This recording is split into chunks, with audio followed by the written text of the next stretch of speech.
Hey everybody, it's Jameson, aka Shadow once again, and I know I haven't been putting up a lot of videos lately, but April is pretty much spring cleaning around here. It seems like every April rolls around and I have so much stuff to do around the house and in the yard and just all over the place, and I've just been so busy with that I haven't had much chance to paint a whole lot, let alone put anything together or anything like that. But as always, that does not stop me from acquiring things.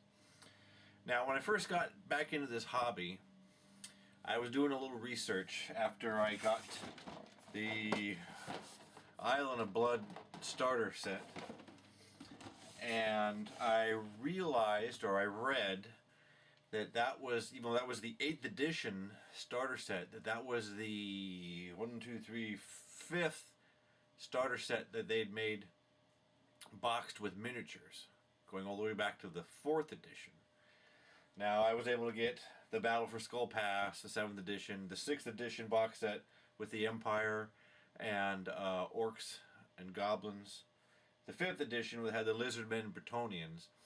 But I finally got my hands recently on these old 4th edition starter set with High Elves and Goblins.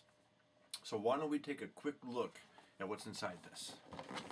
So I'll just grab this camera and we'll walk over here, and I will stand funky while trying to get that off with one hand. And this is what we have inside. Goblins. Now, these look like regular forest goblins because they're not wrapped up in big cloaks like your night goblins.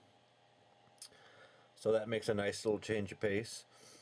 Looking at this bruise, it looks like they're all pretty much the same.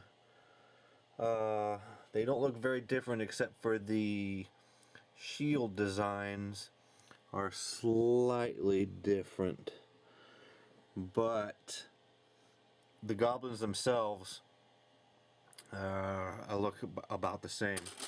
So there's a whole bunch of sprues with goblins. So I think you're pretty much getting only 2 different poses of goblins, an archer and a spearman or a pikeman. So there's not a lot of variation there, but then again it is a starter set. So whole bunch of goblins there. Same is pretty much true for the High Elves.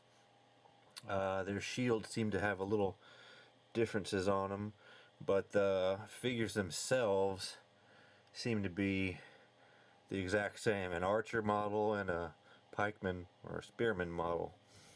So again, not a lot of variation.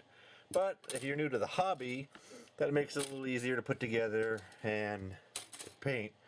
And then of course once you get deeper into the hobby, then you want all the variations for weapons and whatnot. And then naturally there's a bunch of bases in here and all the old outdated printed materials, which are kind of cool to go through. And then some little cardboard buildings you can punch out and put together, which I already pulled out and punched out and put together. So that's about it for that.